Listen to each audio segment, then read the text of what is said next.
નમસ્કાર મિત્રો, દેશ અને દુનિયાના તાજા સમાચારમાં તમારું સ્વાગત છે। મિત્રો, તમારા વિસ્તારમાં પણ રોડ ખરાબ હોય, રોડ ઉપર ખાડા પડ્યા હોય તો સરકાર દ્વારા એક એપ્લિકેશન લોન્ચ કરવામાં આવી છે। ખરાબ રોડ અને રસ્તાની ઘરે બેઠા તમે મોબાઈલથી ફરિયાદ કરી શકો છો। હવે તમારા રોડ ખરાબ હોય કે રસ્તાની ફરિયાદનું નિવારણ ઘરે બેઠા થઈ જશે। ગુજરાત સરકારે ખાસ એપ્લિકેશન વિકસાવી છે। ઘરે બેઠા રસ્તાઓ માટે ગુજ માર્ગ એપ્લિકેશનની મદદથી ફરિયાદ નોંધાવી શકો છો। ફરિયાદ નોંધાવવા માટે સમસ્યાનો પ્રકાર પસંદ કરવો, સ્થળનો ફોટો અપલોડ કરવાનો રહેશે, ત્યારબાદ સમસ્યા વિશે વિગતવાર વર્ણન કરવાનું રહેશે અને તંત્ર ફરિયાદ બાદ રસ્તાઓ ઠીક કરી દેશે। મિત્રો, અન્ય મહત્વના સમાચારની વાત કરીએ તો સાવધાન થઈ જાઓ, આ 3 જિલ્લાના લોકો ખાસ ધ્યાન રાખે। ગુજરાતના અનેક જગ્યાએ વરસાદ જોરદાર જોવા મળ્યો છે, ત્યારે આજે પણ સાબરકાંઠા, અરવલ્લી અને મહીસાગરમાં છૂટાછવાયા સ્થળોએ ભારેથી અતિભારે વરસાદ થઈ શકે છે। ઉપરાંત વરસાદને લઈને એલર્ટ પણ આપવામાં આવ્યું છે। બનાસકાંઠા, મહેસાણા, પંચમહાલ, દાહોદ, અમરેલી, ભાવનગર, નવસારી, વલસાડ, દમણ અને દાદરાનગર હવેલીમાં પણ એલર્ટ આપી દેવામાં આવ્યું હતું। મિત્રો, અન્ય મહત્વના સમાચારની વાત કરીએ તો વરસાદના કારણે રોડ રસ્તાઓને નુકસાન। ચોમાસાની પહેલી સિઝનના ભારે વરસાદે રોડ રસ્તાઓને ભારે નુકસાન પહોંચાડ્યું છે। વરસાદને કારણે રાજ્યમાં 2967 કિલોમીટરના રસ્તા તૂટી ગયા છે। આ ઉપરાંત 14,169 ખાડાઓ પડી ગયા છે, જેની મરામતની કામગીરી હાથ ધરવામાં આવતા માઇનોર પેચવર્કની 51%, મેજર પેવર્કની 40% અને ખાડા પૂરવાની 62% કામગીરી પૂર્ણ થઈ હોવાનું જાણવા મળ્યું છે। અત્યાર સુધીમાં ક્ષતિગ્રસ્ત રસ્તાઓ પર કુલ 8,841 ખાડા પૂરવાની કામગીરી પૂર્ણ કરવામાં આવી છે। મિત્રો, અન્ય મહત્વના સમાચારની વાત કરીએ તો છોટા ઉદેપુરમાં જોરદાર વરસાદ ખાબકી ગયો। હવામાન વિભાગની આગાહી અનુસાર છોટા ઉદેપુર પંથકમાં ધોધમાર વરસાદ ખાબકી ગયો। જિલ્લામાં અત્યાર સુધીનો સિઝનનો સરેરાશ વરસાદ અડધાથી પણ વધુ ખાબકી ચૂક્યો છે। ત્યારે 2 દિવસથી જિલ્લામાં વરસાદે વિરામ લીધા બાદ વહેલી સવારે વરસાદનું જોરદાર આગમન થયું। બીજી બાજુ આહલાદક વાતાવરણ પણ જોવા મળ્યું। ઉપરાંત મિત્રો, ઘણી જગ્યાએ તો જનજીવન અસ્તવ્યસ્ત પણ બની ગયું છે। મિત્રો, અન્ય મહત્વના સમાચારની વાત કરીએ તો સરપંચો જાતે જ કોન્ટ્રાક્ટર બનવાનું ટાળે અને હવે કામ કરે। નવસારીમાં યોજાયેલા નવનિયુક્ત સરપંચ અભિવાદન સમારોહમાં કેન્દ્રીય જળશક્તિ મંત્રી CR પાટીલે સરપંચોને મહત્વપૂર્ણ સંદેશ આપ્યો છે।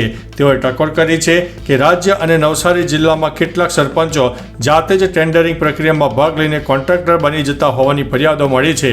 તેમણે જણાવ્યું છે કે ગ્રામજનોએ સરપંચોને ગામનો વિકાસ કરવા માટે ચૂંટ્યા છે, જાતે કામ કરવા માટે નહીં। મિત્રો, અન્ય મહત્વના સમાચારની વાત કરીએ તો 24 કલાકમાં 121 તાલુકામાં વરસાદ। છેલ્લા 24 કલાકમાં 121 તાલુકામાં વરસાદ નોંધાયો છે, જેમાં સૌથી વધુ દાંતીવાડામાં 6.25 ઇંચ, પાલનપુરમાં 4.25 ઇંચ, ડીસામાં 3.5 ઇંચ, ઉમરાળામાં 3.25 ઇંચ વરસાદ પડ્યો છે। સાથે 24 તાલુકામાં 1 ઇંચથી વધુ વરસાદ નોંધાયો છે। રાજ્યમાં દરિયાકાંઠે પવનની ગતિ વધુ રહેશે, તેથી માછીમારોને 2 દિવસ દરિયો ન ખેડવા માટે સૂચના આપી દેવામાં આવી છે। મિત્રો, અન્ય મહત્વના સમાચારની વાત કરીએ તો ધોધમાર વરસાદ, 2 કલાકમાં 2 ઇંચ જેટલો વરસાદ થયો। સાબરકાંઠા જિલ્લામાં ગઈકાલે સવારે 6 વાગ્યાથી લઈને 8 વાગ્યા સુધીમાં 4 તાલુકામાં વરસાદ નોંધાયો।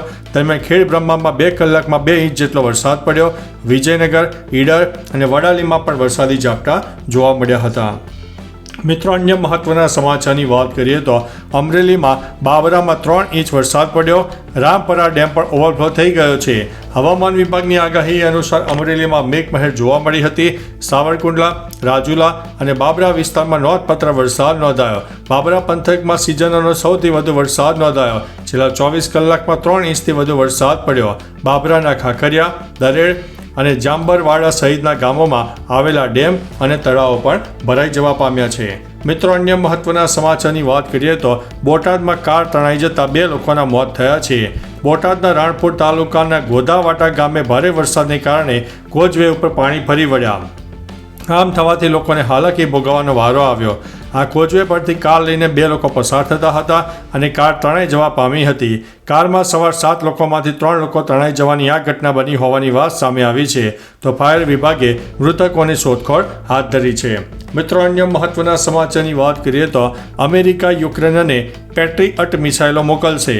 અમેરિકાના રાષ્ટ્રપતિ ડોનાલ્ડ ટ્રમ્પે રવિવારે કહ્યું હતું કે તેમનું વહીવટીતંત્ર રશિયા સાથેના ક્વિના સંઘર્ષ વચ્ચે યુક્રેન અને પેટ્રિયટ એર ડિફેન્સ મિસાઇલો મોકલશે.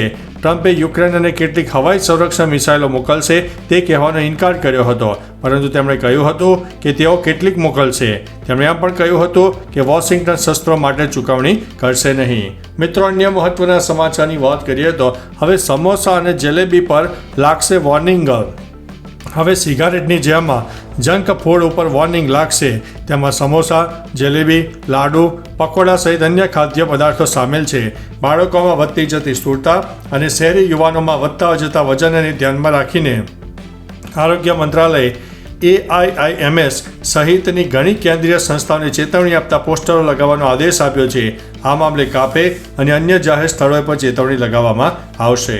મિત્રો, અન્ય મહત્વના સમાચારની વાત કરીએ તો ઉત્તર પ્રદેશમાં 24 કલાકમાં 14 લોકોના મોત. દેશભરમાં ચોમાસું સંપૂર્ણપણે સક્રિય થઈ ગયું છે. પર્વતોથી લઈને મેદાનો સુધી વરસાદ અને પૂરની અસર દેખાઈ રહી છે. મેદાનોથી પર્વતો સુધી ચોમાસાની આફતનો કહેર પણ દેખાઈ રહ્યો છે. ઉત્તર પ્રદેશમાં પણ હવામાનનો મિજાજ બદલાઈ રહ્યો છે.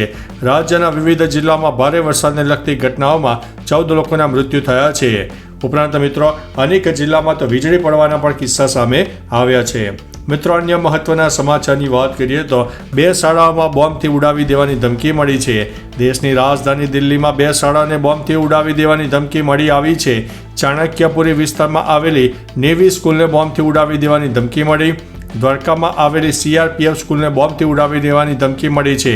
આ કારણે બોમ્બ ડિસ્પોઝેબલ સ્ક્વોડ શાળામાં પહોંચી ગઈ હતી અને શાળામાં સઘન સર્ચ ઓપરેશન કાર્યરત હતું.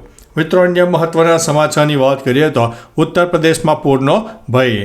ઉત્તર પ્રદેશમાં ચોમાસાને કારણે ઘણા રાજ્યોમાં વરસાદી માહોલ સર્જાઈ ગયો અને પાણી પણ ભરાઈ ગયા. ગંગા નદીના વધતા જળસ્તરને કારણે વારાણસીમાં પૂરનું જોખમ વધી ગયું છે. સોમવારે રાજ્યના 15 જિલ્લાઓમાં મધ્યમથી ભારે વરસાદની શક્યતા હતી. બીજી તરફ બંગાળની ખાડીમાં લો પ્રેશર ઊભું થવાની શક્યતાને કારણે આગામી 72 કલાકમાં બિહારમાં ચોમાસું ફરીથી સક્રિય થઈ શકે છે. મિત્રો, અન્ય મહત્વના સમાચારની વાત કરીએ તો હિમાચલ પ્રદેશમાં વિનાશના સંકેતો દેખાઈ રહ્યા છે. પહાડી રાજ્યોમાં વરસાદે તબાહી મચાવી દીધી છે. હિમાચલ પ્રદેશમાં વિવિધ સ્થળે ભૂસ્ખલનને કારણે 190થી વધુ રસ્તાઓ બંધ છે.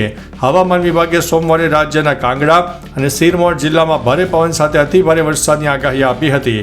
ઉત્તરાખંડના દહેરાદૂન, બાગેશ્વર, નૈનીતાલમાં ભારે વરસાદ થયો હતો અને ઓરેન્જ એલર્ટ આપવામાં આવ્યું હતું.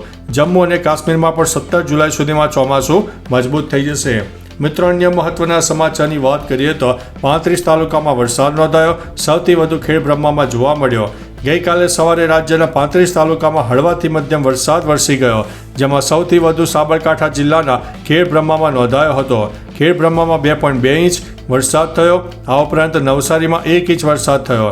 સાથે વડાલીમાં 12 મિલીમીટર, જલાલપુરમાં 11 મિલીમીટર, નસવાડીમાં 11 મિલીમીટર, જાંબુઘોડામાં 9 મિલીમીટર, આકલામાં 7 મિલીમીટર, ઈડરમાં 6 મિલીમીટર અને સિનોરમાં 6 મિલીમીટર વરસાદ નોંધાઈ ગયો છે. તો ચાલો મિત્રો, ફરીથી દેશ અને દુનિયાના સુપરફાસ્ટ સમાચાર લઈને મળતા રહીશો. ત્યાં સુધી અમને રજા આપશો. નમસ્તે.